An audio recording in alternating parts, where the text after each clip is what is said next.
A very good morning, guys. So, welcome back in today's lecture. Hope all have seen my last lecture, in which we have tried to understand the mechanism behind the analysis of the fixed beam, in which we have come out with certain mathematical modeling and certain establishment of the relationships.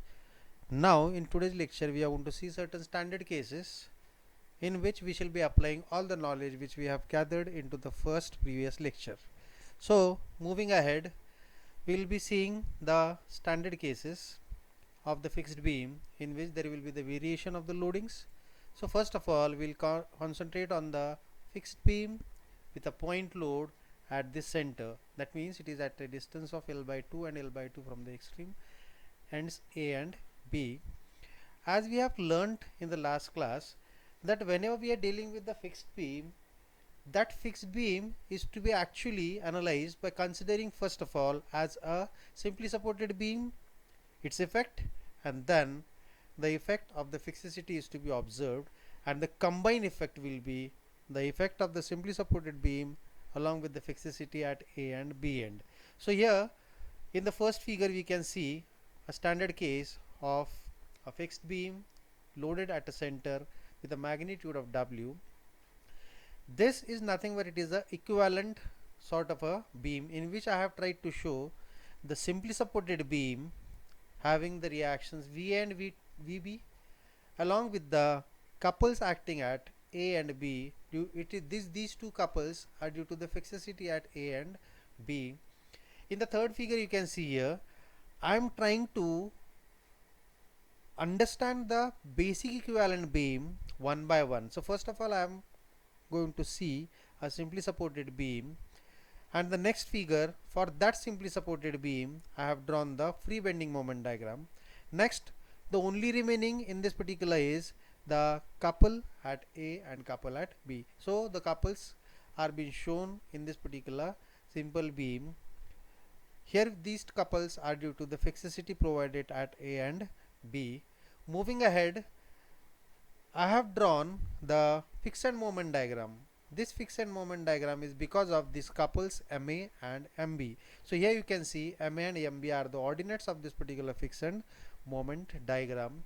So understanding this basic figure, which is a fixed beam, and going beyond that, I have shown this particular equivalent beam in which I have combined both the effect of the simply supported beam along with the fixicity at A and B.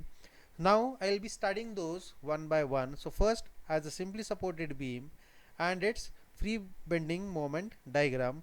Next, couples due to the fixicity and its fixed moment diagram. In the last figure I have combined these two diagrams, that is free bending moment diagram and fixed moment diagram, are being superimposed one above the other so as to understand the further understanding of this particular mathematical modeling. Now here we can see that the loading is very much symmetrical.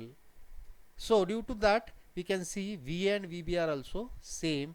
On the same lines we can see fixed moment at A and B are also same. So this is what we are going to get the effect due to the symmetry of the loading as well as the beams properties. In the last lecture, while having the discussion about the analysis and the mathematical modeling, we have come with the conclusion that when we are going to have the free bending moment diagram and the fixed moment diagram, their area should be same. So we have drawn a conclusion A is equal to A dash, where A is the area of free bending moment diagram and A dash is the area of fixed moment diagram. So if I equate these two bending moment diagram, I will be further in a position to understand how will be the or how much will be the fixed moment at this particular end A and at end B. For this particular purpose I will be focusing on the moment diagram, that is the free bending moment diagram and the fixed moment diagram. Now I know this is A and this is A dash, that is the area of free bending moment diagram and area of fixed moment diagram. So simply I have drawn or I have put up the area of this particular free bending moment diagram. This being a triangular, so its area will be half base into height. So half base into height, where the height of that particular triangle is WL by 4, whereas the area of this particular rectangle will be base into height. So here base into height is been shown. So we can understand out of this particular condition that if I cancel out this L and L, so ultimately I'll be in a position to get a magnitude of a fixed moment at point A, and which comes out to be equal to MA is equal to WL by 8.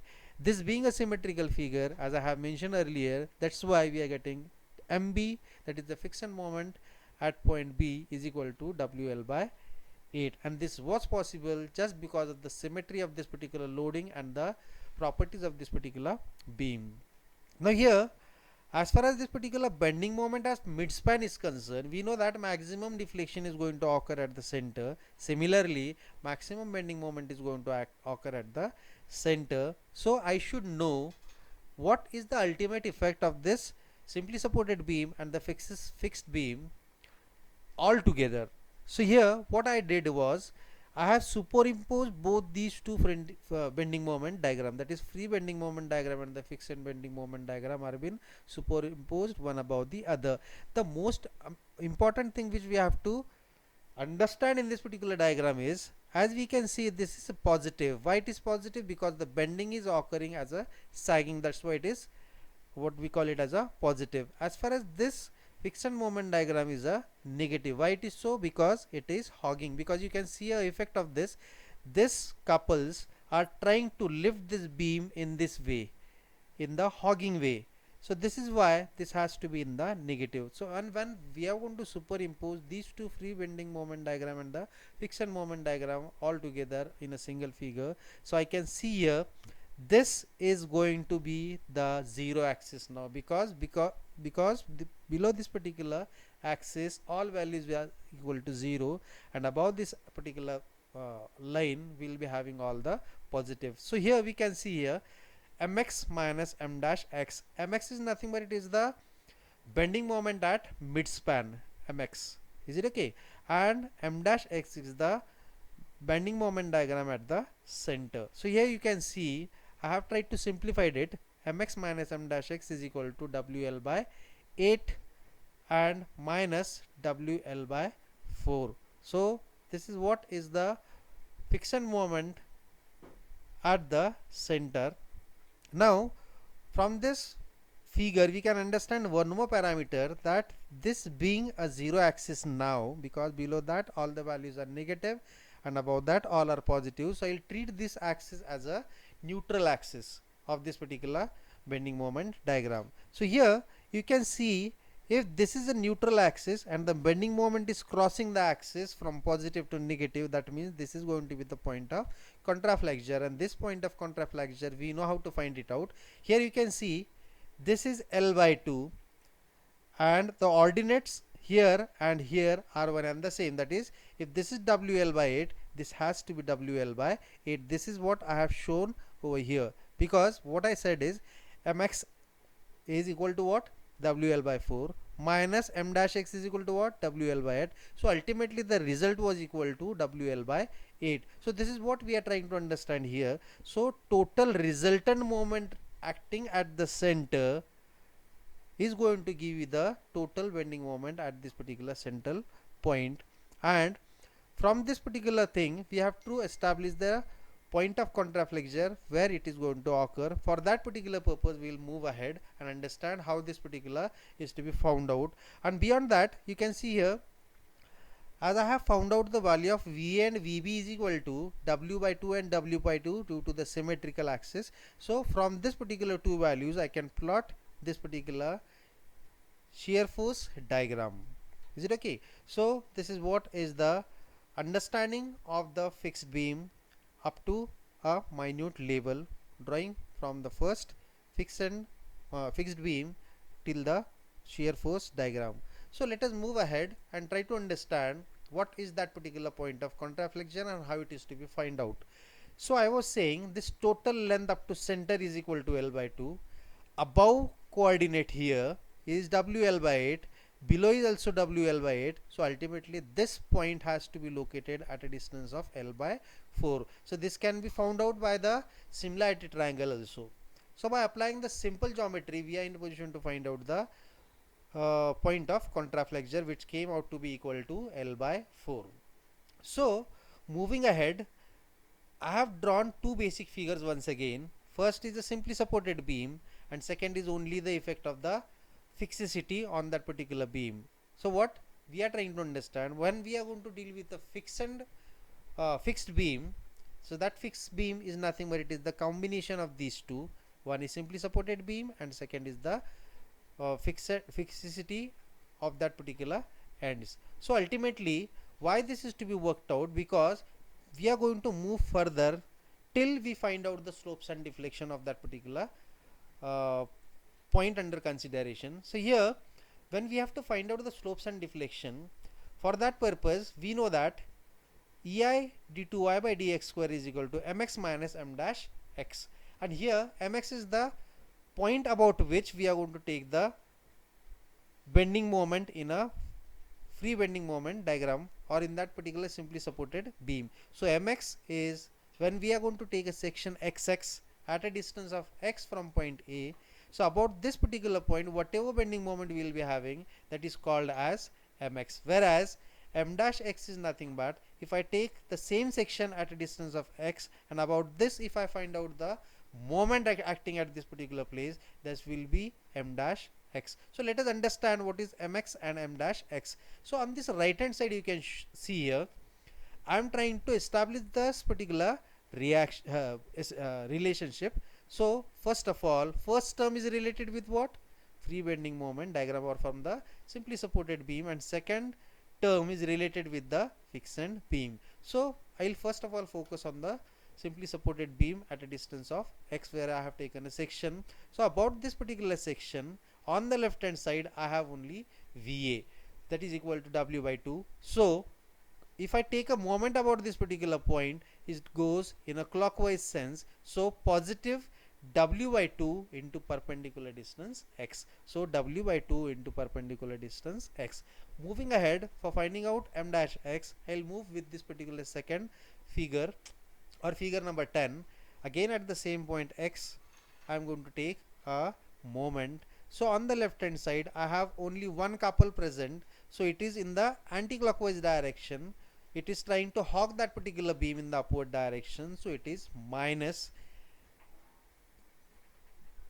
WL by 8. This WL by 8 is nothing but it is the value of MA, which we have already found out in the earlier slide. So here MA is equal to WL by 8. So I have substituted the value of mx and m dash x as moment about x point at a distance x at a section x. Is it okay? So moving ahead, now what we have to do is we have to do the mathematical operation on this particular basic equation, from which we are going to establish the relationship of the slope and the deflection. So moving ahead, I am going to integrate this particular equation. So while having the integration, you can see on the left hand side ei integrating d2y by dx square shall give you what? dy by dx is equal to m x square by 4 minus w lx by 8 plus c1. So c1 is the constant of integration, which can be found out by the basic boundary conditions available in that particular fixed beam. And I know that when I have a fixed beam at point A and at point B, there are certain peculiar properties occurring. So let us see one by one. At a distance x is equal to 0, that means at this particular point x is equal to 0, dy by dx is equal to 0. That means the slope is 0. You can see here it is a horizontal line up to this particular point. So at point A the slope is 0. So putting these two values of the boundary condition into the above equation, we will be able to find out the value of C1, that came out to be equal to 0.